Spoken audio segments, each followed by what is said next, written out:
sun, postcard settings and a late start. It must be Oulton Park. This is the Oulton Park preview.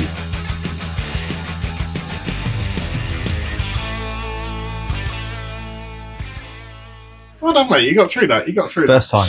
Hello and welcome back to the British Touring Car Podcast. We are back once again to take you through the preview for Oulton Park, one of the, as you say, most picturesque setting for one of the touring car events across the season. How are you doing?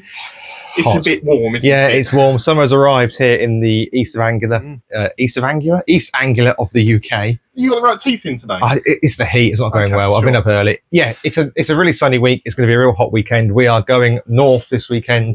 We're not going to argue with me and say it's not north. It is definitely north. Definitely north. We're going north this weekend for Oulton Park. Not going to be any cooler though. No, which probably means it's going to be even hotter here.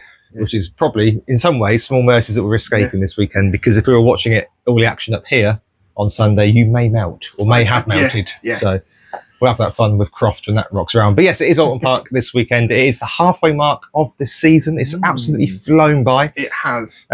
At the end of this weekend, we will have a good indication to where the drivers are going to be for the rest of the season. And of course, on a more sad note for long-standing touring car fans, it is of course Steve Ryder's last weekend presenting the touring cars this weekend. So if you see him, make sure you say thank you.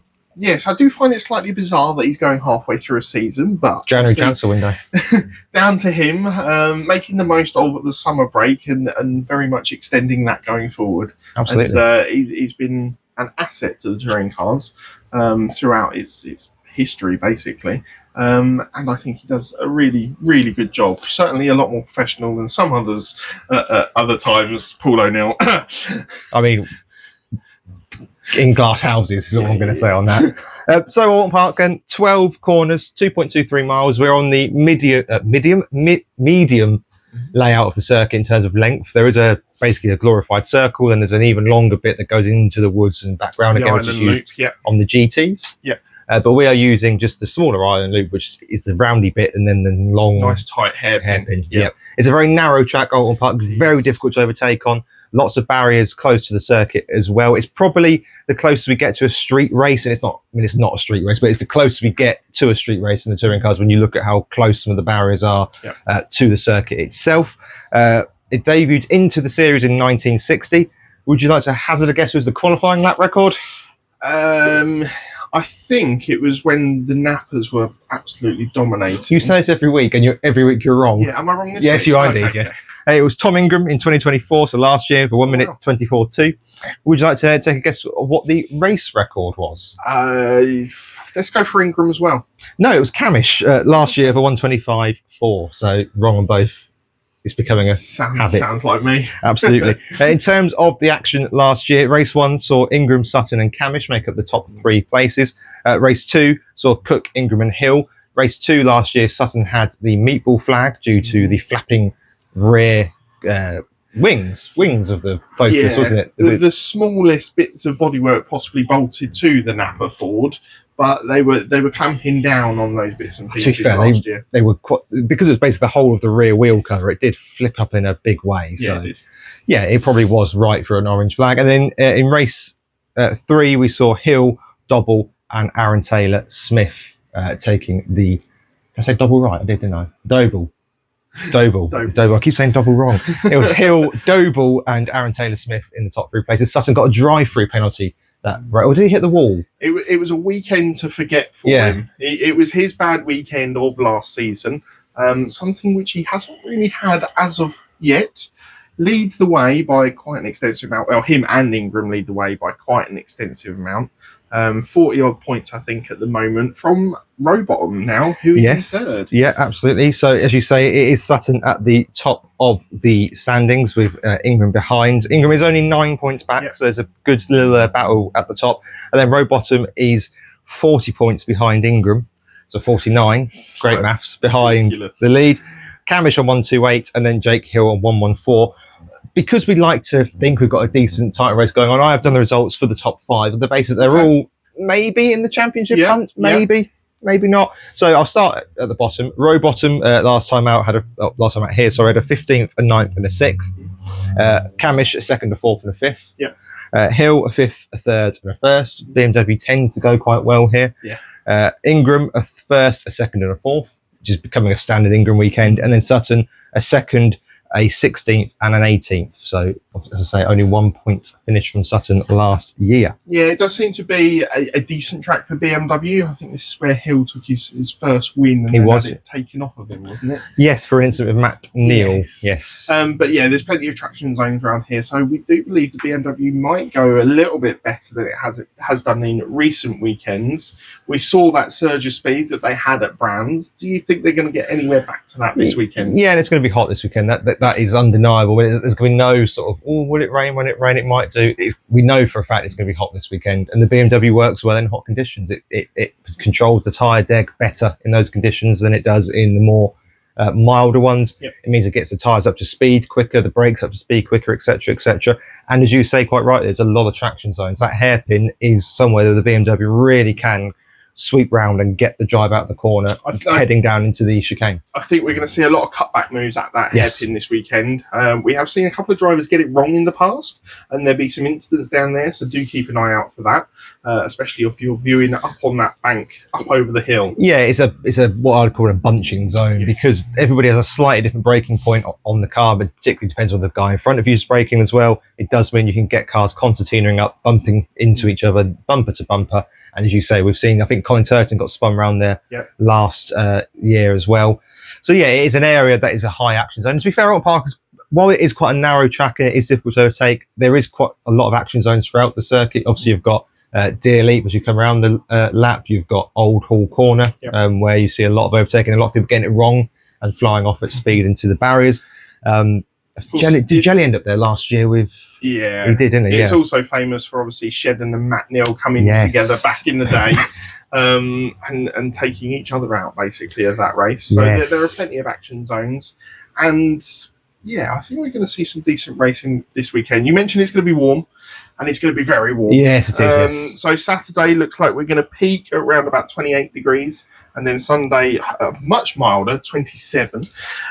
So yeah, do remember your hats, your shades, your umbrellas, your sun cream, plenty of water as well. Yeah, because although there are a few trees dotted around at Oulton Park, there's still not much coverage. There's not a lot of coverage at all. So just, and remember, people public service announcement. Yeah, it's going to be hot. Yeah, look out for each other if you are going. And remember that it's going to be even hotter if somebody's working in one of those coffee kiosks, etc. So please imagine what that's going to be like. So if there's a bit of a wait on that, just please do think a bit wider, because it's going to be, as you say, you couldn't pay me to work on one of those this weekend. Even working in the pub bar thing will be hard enough. It's just corrugated metal, isn't it? But yeah, to be working with any sort of heat this weekend, no, thank you. So. Yeah, there are some good viewing zones around Oulton Park as well. Coming out of the first corner, Old Hall, you mentioned, you can view on both sides. I think they've got camping on the outside of the circuit, a good viewing on the inside, and you normally see a good bit of action in that corner. Yeah, and historically as well, if you want to go to the outside, they actually, between races, you can walk across the tracks. That's quite a cool experience if you you're wanting to actually see or even feel what the tarmac of a race circuit is like. It's a lot different. Well, maybe it's not a lot different to the M25 these days, but in principle, it's a lot different to the stuff you drive on in your everyday lives. But it is quite a cool thing. You can literally say they open up the gates, you walk across the track. Obviously, the marshals stop you from running up to different parts. You have to walk across in a straight line, like the Beatles and Abbey Road. But it is quite a cool experience if you're a motorsport fan and you're new to Oulton Park this weekend to get your feet onto the racing asphalt.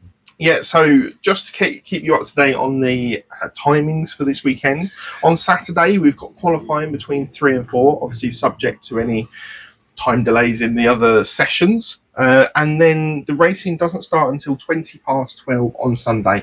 Now, we know this, there's always a curfew, an early morning curfew, I should say, at Oulton Park. I believe it's to do with the nearby church, isn't it? So the church service can run, which is kind of quaint and very British, isn't it? Yeah. Yes. So the pit lane walkabout will be happening from 10:30 till 5 past 11, and then you have to wait another hour and 15 minutes, which is it's going to feel like a long time. But do go around, look around at all the tents that are there, all the merchandise and stuff like that, and it gives you a good chance to walk around. Yeah, and certainly in the events we've been to so far this year, we've seen quite a few historic cars being brought out to be shown, not to be raced, but you can go around the paddock and see some of the older cars and some of the wraps on these cars. And they're different at each event because they normally come from the local area as well. So yeah, there's going to be a lot of, you can do a lot of walking about and seeing bits and pieces whilst you are waiting for the action to start. In terms of the timetable, I will say it's a bit sparse again. I know Oulton's always sparse to a degree because we've got so much to fit in on, basically through 6 hours rather than the usual 8 or 9 we get. But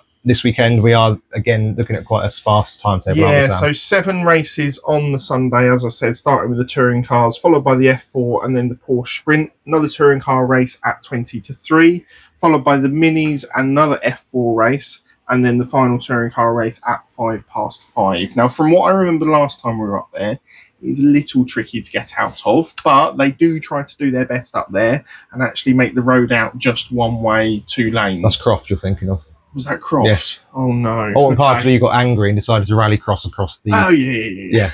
Yeah, no, Croft is the good one when they do that. Some more rally crossing then. This weekend. Yeah, that's where you lost your temper a little bit. So we'll do that. Yeah, that your poor Ibiza has had its clutch almost burnt out in Knock Hill and done rally crossing at Oulton Park. So yeah. We're not on the Ibiza this weekend, so it's fine. No. But yeah, we are going. It'll be good. It's only our second trip to Oulton Park. This is every year we try and do a longer distance weekend for ourselves. This year it's Oulton Park. Next year will be Thruxton. It will be indeed. Complete the set. Do let us know how many tracks you've been to as well.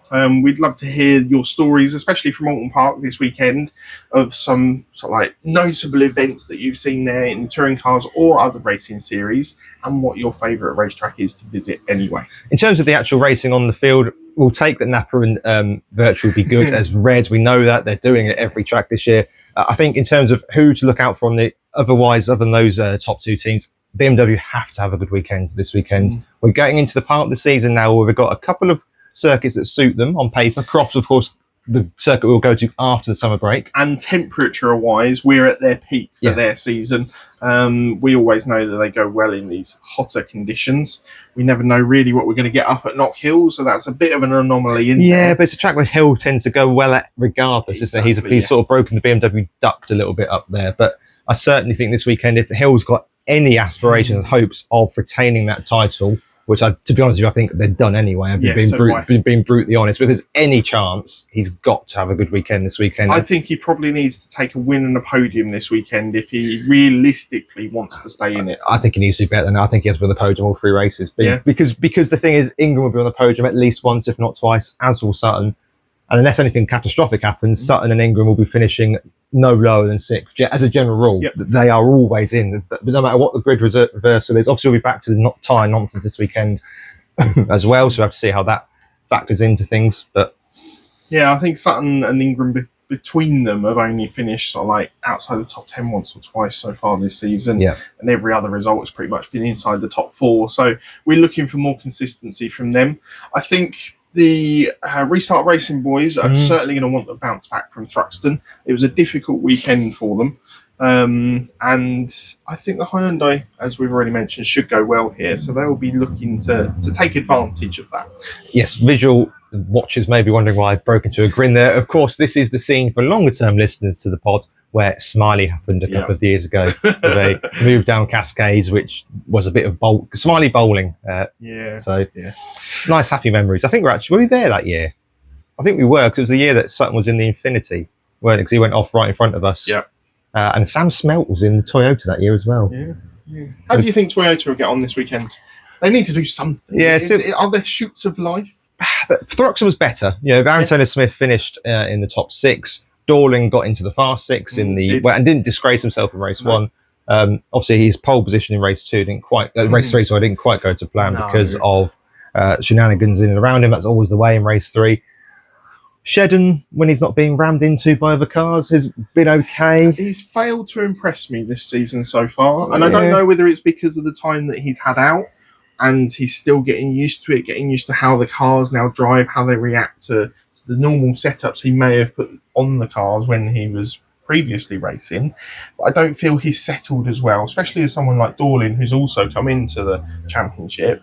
I think Dorling's settled a little bit better. Yeah, but then has he? Or are we just expecting less of Dorling? I don't know. The one I'm most disappointed, Antonio Smith, because obviously last season he was setting the track alight. Yeah, he was in that Astra. Doble has done the same this year with keeping the Astra light going. I just look at Toyota and think with Shedden, I say I'm disappointed, yes, but am I as disappointed with him as I am Sarah and Taylor Swift or even Pearson, who's a race winner?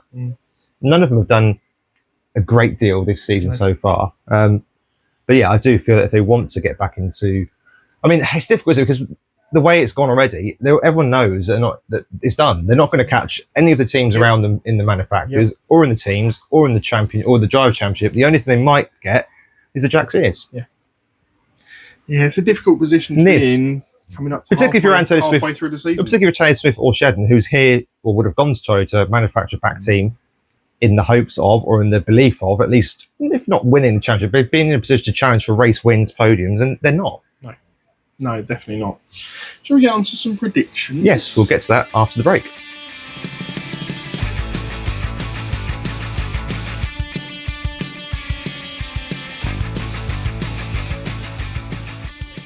So as we come up to the mid-season break in the touring cars, we're not going to be taking a break, and we're going to have plenty of videos for you over the mid-season interval. So to make sure you don't miss out on any of this content in the off-season, whilst you're trying to get your touring car itch, make sure you're subscribed, make sure you've got the bell on, make sure you've liked all of our social media. That's Instagram, Facebook, TikTok. I don't think I've missed anything there. And make sure you're subscribed on YouTube, Spotify, Apple Podcasts, or wherever you get your content from. Yeah, let us know what videos you want us to make, and we'll see what we can do for you.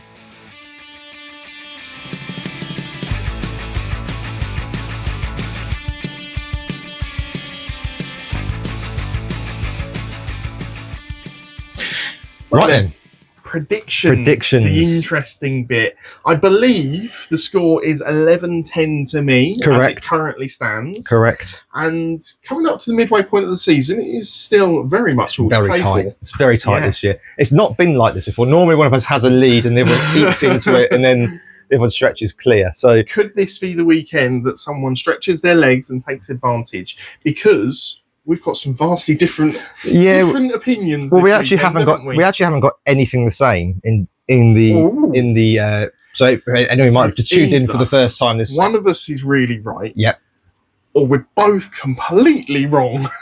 Yeah, so if you're tuning in for the first time, we do poll, race winners, Jack Sears, and that's it. 3 general predictions for the weekend as well. And a track specific. And then we have more of a track specific one as well. And we have gone for, normally in the poll winners Jack Sears section, we'll get something along, we'll get something similar or even the same this year, or this weekend. Yeah. No. So would you like to tell me who your poll sitter is? I am going to go for the man that is leading the Wingfoot Award still. I'm going to go for Dan Hamish. Consistency is the key, isn't it? It seems to be consistently good. He's taken 2 poles already this season, and we know that the Napa generally goes quite well here. Plus, I believe he was on pole here last year. Yeah. Okay. So I'm going to back him. I see it, Chef. I see it. I've gone for Hill based on BMW go well here. He's going to have a lot of the boost. It's going to be hot. I will also feel if it doesn't go for him in these conditions with everything the way it is, it's not going to this season. So I've kind of gone for that on why I think he'll get pole this weekend. Would you like to give me your 3 race? And actually, your 3 race winners are really interesting because so I've gone for a safe choice, a choice you can kind of go, oh yeah, I can see that happening, especially with the form he's in, and then a completely off the wall. The safe choice is Sutton. Yeah. Well, you say it's safe, but last year, I mean, how consistent he has been so far. This season. But if there's a bogey track on his sort of copybook, it is Oulton Park. Or he could be looking to right the wrongs of last season. Yes. My second choice is Dan Rowbottom. He's taken 2 wins in the last 2 rounds, and he's on a bit of a hot streak. Yeah, I would agree with you on that one. I can see that, particularly as well as the boost. He's going to have less boost than, well, not than Camish actually, but then some of the people ahead of him. And then also Dan Lloyd. That's cool. A bit of an off the wall. Big call. But yeah, we'll see. I'd love to see it. I'd love to see it. I'd happily give you the point to see that, but that's a big call. That's more than just a little bit of beans on toast you're cooking up there. What about your 3, mate? What about your 3? I'm going for Hill because I think, again, copy and paste what I said about pole. Yeah. I'm going for Camish because, like you, I think the Napa Ford is good round here. It is. And I also think that, of course, in race 1, he will have... I imagine he'll get into the top 6 qualifying, so I imagine he'll be qualifying in the top 6, and then more than likely have more boost than people ahead of him or in and around him. And then I'm very much indoctrinated into this cult, and I think if it doesn't come off this weekend, I may have to leave the cult of Aidan Moffat. Oh, okay. He's probably the one that's disappointed me the most at the BMWs this season so far. Yeah. Yeah. I couldn't really argue that. But I also think not to take a win of the BMWs. Is that the reason? Or it is, but also just general performance. Rainford and De Leon, I think, are overperforming the car. Yep. Moffat, it just seems to always be raining on that lad. His luck is absolutely appalling. And I feel that BMW should have a good weekend. I could just see a race 3. I'm not saying on outright pace necessarily. I'm thinking a race 3, but I'm also thinking to myself, if I'm Moffat, I'm losing interest because you think to it that the last 3 seasons he's been in a Honda, a Toyota, and now a BMW. 3 cars that have done really well in the series. Yep. Apart from under his hands, not all due to his fault, it has to be said, but yeah. I prefer to say nothing. I still am a fully paid up member of the cultivated Moffat, and I think that he will prove some doubters wrong this weekend. But I also think that I know you don't like him. Be your Jack Sears. Well, I was just going to say, if he doesn't do it this weekend, I'm going to have to stop arguing with you, I think. Who's going to be your Jack Sears winner for this weekend, Pearson. mate? Okay. I'm back in Toyota, and I just think he'll keep his nose clean a little bit better. I don't know.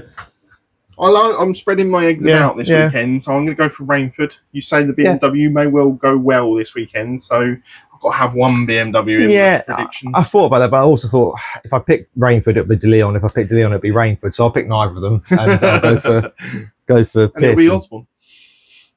Almost certainly the way it runs. Almost certainly. I think that's the one we never seem to get right. The Jack Sears, isn't it? It isn't. Which is testament to how good that competition is this season. Yes, especially how it's been in previous seasons, where it's almost been the same driver taking the win home each weekend. We've got a real good mix of drivers this weekend, and if you haven't already, go and look at our Jack Sears preview to see the runners and riders and how we think they may get on this season. Okie dokie. And then our general predictions then. So I will run through my first one. Ingram to outscore Sutton this weekend. Okay. I think this would be a Hyundai stronghold of a track. I know Napa go well here, but I just don't quite fancy Sutton here. Yeah. I mean, outscore, it could just be a 1 point difference with how good those two drivers have been this season. Yeah. It really could come down to one race result. I'm going to go for Mikey Doble to win the Independents outright this weekend. We know the Astra goes well here, so I just think he's going to want a little bit of redemption, shall we say, especially for how poor a weekend he had at Thruxton. Not really down to him. Okay, talking of redemption, I'm going for Max Hall to finish all 3 races. It's been a difficult start to Hall's touring car career. Lots of crashes, lots of smashes. He has been involved in something every weekend because at Donington he put shed into the gravel at Old Hairpin, albeit that was slightly more racing move than anything else, but he has had something every weekend. Obviously he missed 2 of the races at Thruxton last time out because of damage sustained in race 1. I think he's got to change his approach slightly, and I think that he'll come out fighting this weekend and get, I'm not saying he'll get points finishes, but at the moment his goal has got to be finish the races. Yes. Everything else will come. Finish the races. Okay. My second one is going to be a certain Mr. Stephen Jelly. Is going to score points this weekend. It's something that he's struggled to do so far this season. He's scored points in 4 races, one of which he inherited because of Smiley's disqualification from the final round at Thruxton. So he's only actually outright scored in 3 rounds and has 7 points in total so far this season, which, considering the car that he's in with the team that he's in and experience he's got, I really feel he should be doing a lot better. And just to clarify, yes, there's a slight stipulation on this. It has to be a points finish on the road. He can't inherit it like he did in that final race at Thruxton. Are we allowing if he gets a fastest? I mean, I don't think he will, but if he gets a fastest lap, would that count? Or are we saying he's got to be actually? Yeah, I don't think it will happen, but yeah, you can. It has to be in the top 15. Fine. And then finally, I'm going to have that each race has a different independent winner. That championship is so close this year with Mikey, with Cook, with Lloyd, with Smiley. But also, I can quite easily see somebody dominating it. So I think this weekend, I think it's a track that doesn't really suit any of the independent drivers like massively. So therefore, I think it could be quite close, and we'll see that nip and tuck between them all. Okay. My final one is it's a little bold. Now I would read it back. Is Toyota to have a top 6 finish this weekend? Yeah. So the more I think about it, the more I should go top 8. Well, it's too late. As I said to you before, the problem is you've got 4 Fords, 4 BMWs and 6 Hyundais. That's the full 15 places No. filled up, isn't it? Actually, that's the full 15 and one left over with my maths. Yeah, maybe. it's just. We'll see. Oh no, it's one space left. One space left. Yeah. So normally filled by Cook or Dobble. Yeah. Doble. Yeah, it's where to finish top 6. Yeah, it's very brave, that one. Okay. And then every weekend we do a track specific prediction. This weekend, it's, as I said before, it's a tight circuit. I expect there to be a fair bit of offs and actions. So we're going to do laps behind the safety car. It doesn't normally take much. If a driver gets a tap or runs wide, there's normally a tyre barrier or wall encroaching, which normally leads to a safety car being brought out. So we're going for total laps behind the safety car this weekend. Across the 3 races in the touring cars. Yes, agreed. And we picked this completely individually. Yes. And there's just one in it. Yep. So I've gone for 7. Yep. And you've gone for 6. Only on the basis that it's also quite a long lap. So there's a lot of time for recovery to take place. As long as there's no damage to the barriers, if we're just snatching and recovering vehicles, it's a long lap to get that sorted. Yeah. But it's going to depend on the nature of any instance that, require a safety car. Yeah, we've seen plenty of people go off on that double right-hander out the back of the circuit into the gravel, which certainly could take a few laps to get sorted. So we'll see how that all plays out this weekend. Yeah, that pretty much sums up the Oulton Park preview. As I said, we are going this weekend, so if you do see us, by all means, pop over and say hello. Nice beverage would be good. I mean, we can't ask people to give us beverages. Just have. I would be asking for people to bring me beverages, but yes. We'd love to talk to you, share your thoughts and feelings with how the touring car season is going so far, who you think is going to take the championship at the end of the day, and how we're looking towards this midpoint of the season.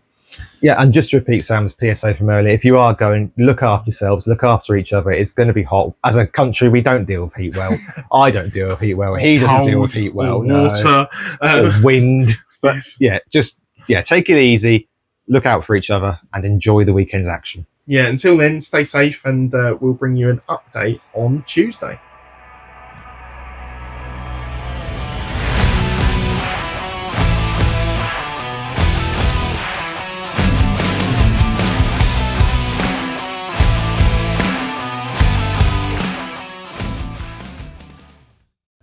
Sun, postcard settings, and a delay. Oh no, I've done it wrong again. It's out of practice. Out of practice, right. Sun. It's getting worse. It's getting worse. Okay. That's why I leave it down to him. Right. Ready?